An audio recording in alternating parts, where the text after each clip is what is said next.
ses colonies. C'est la transformation. Les royaumes s'éteignent, c'est la transformation. Les empereurs s'éteignent, c'est la transformation. C'est la transformation géographique et politique. Nous sommes entrés là-dedans. Je suis certain que en 2027, vous allez absolument voir la totale transformation des nations et la carte géographique. Ça, c'est des choses que je disais depuis quelques années. Je conclue seulement parce que je le dis sinon ça peut rafraîchir la mémoire des uns et des autres. Quand on parle de la transformation religieuse, ça c'est la partie la plus sensible. Le christianisme meurt. Le christianisme va s'éteindre. Ça peut déranger aujourd'hui, mais vous allez comprendre dans quelques années. Le christianisme va s'éteindre. Les musulmans vont s'éteindre. Le judaïsme va s'éteindre. Nous entrons dans une transformation millénariste. Ce que je dis là, ça va susciter les ha-ha-ha. Mais je vais quand même parler. Parce que je suis au service.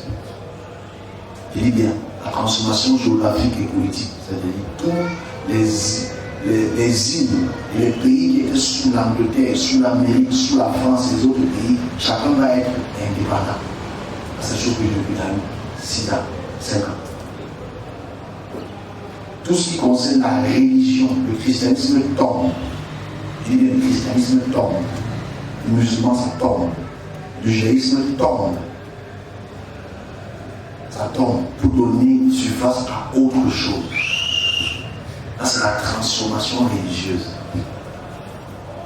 Donc, ce n'est pas seulement une question de christianisme, c'est une question de toutes les religions. Mais la transformation n'est pas seulement uniquement dans le sens du chrétien. Et c'est là où je m'arrête du message de la transformation. Donc, nous sommes entrés, nous sommes là, mais nous serons plus si tout s'éteint. Là, c'est la question très sensible. C'est-à-dire que si ces religions s'éteignent, où est-ce que le musulman, le chrétien, le juif iront? Pour vous, ce n'est pas envisageable, puisque maintenant les gens sont en train de danser.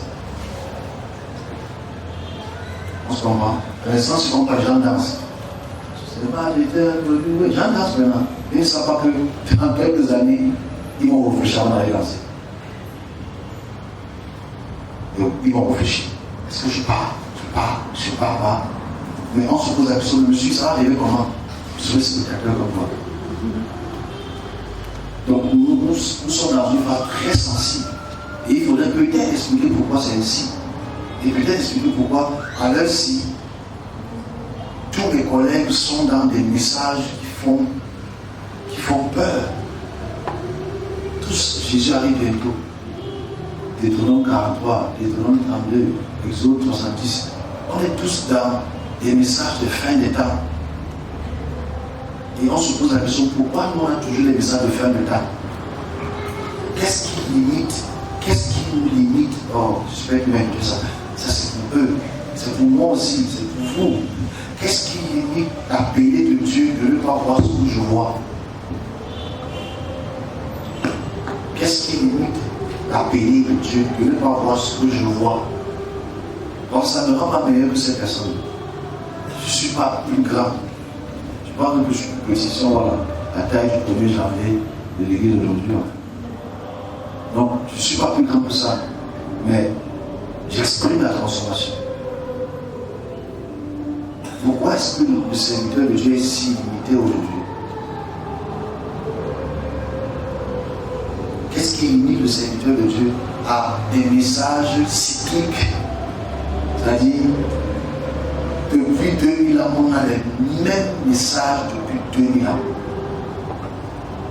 Qu'est-ce qui fait en sorte que le serviteur de Dieu n'arrive pas à aller à voir au-delà de ce qui est proposé? J'explique un peu en quelques mots.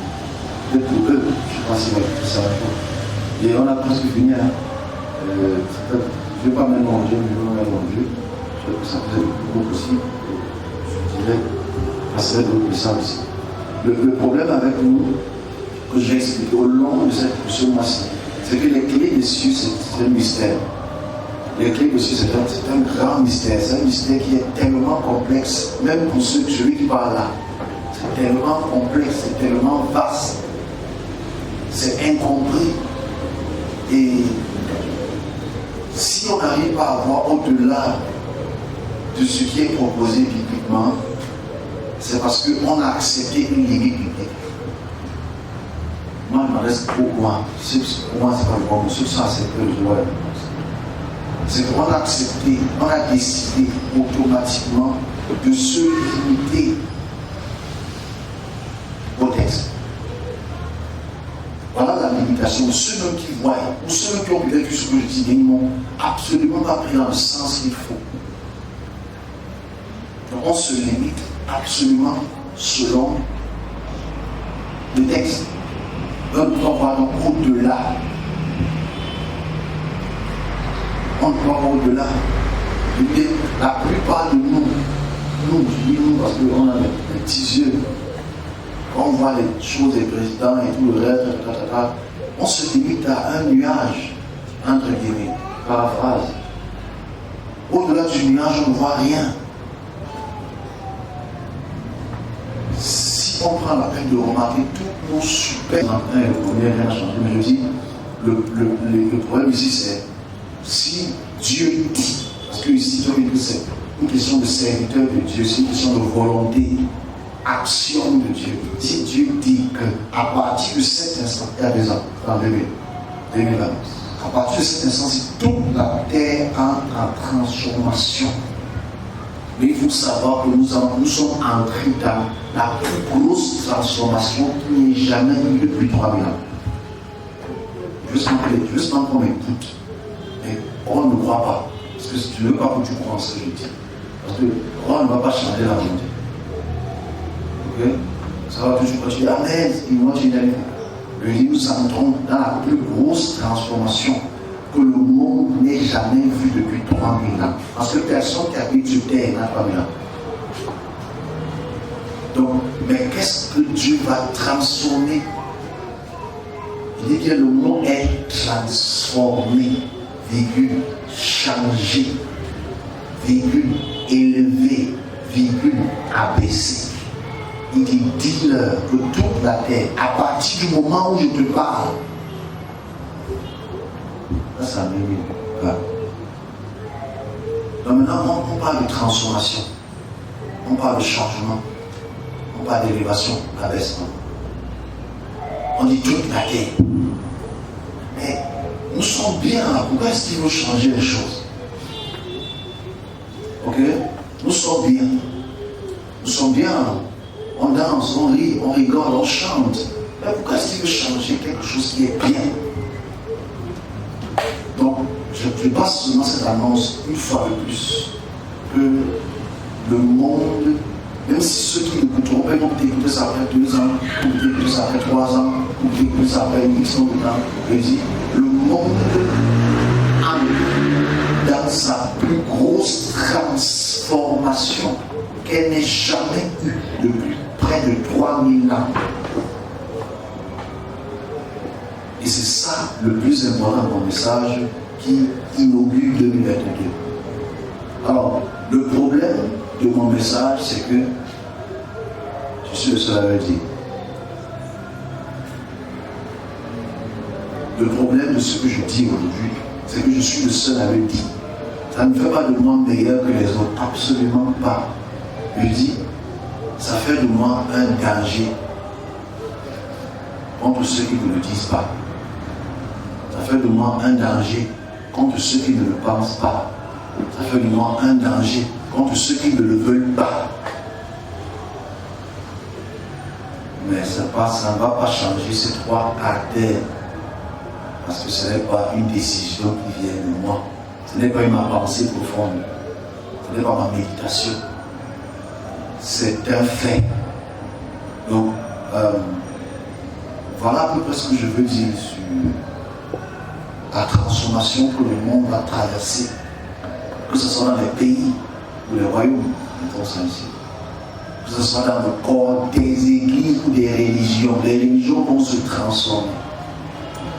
Je leur dis ça c'est parce que je veux absolument garder ça avec beaucoup de sucre. Les religions vont se transformer. Je vais expliquer les transformations des religions. L'idée des religions. Mais ils ne s'attendent pas à ça. Donc je m'attends un peu. pour le message de cette saison. Nous entrons dans la transformation et le changement millénaire. C'est tout. Saison, je n'ai pas dit que c'est l'année 2, parce qu'il faut distinguer. Parce qu'il faut comprendre qu'il y a ce qu'on appelle une transformation. Une transformation est un changement d'état. Je définis transformation. Transformation, c'est que tu changes d'état. C'est-à-dire que tu étais un homme, tu es maintenant une femme, tu es transformé. Parce que celui qui est transformé n'est pas la même qualité que le changement ou la transformation qui était précédemment. Donc on entre dans la transformation. Et c'est ça qui fait le plus mal. Parce que ceux qui ne voient pas la transformation vont voir autre chose, vont expliquer un peu pour moi. Mais nous sommes là, la transformation a commencé à déjà près de 2 ans.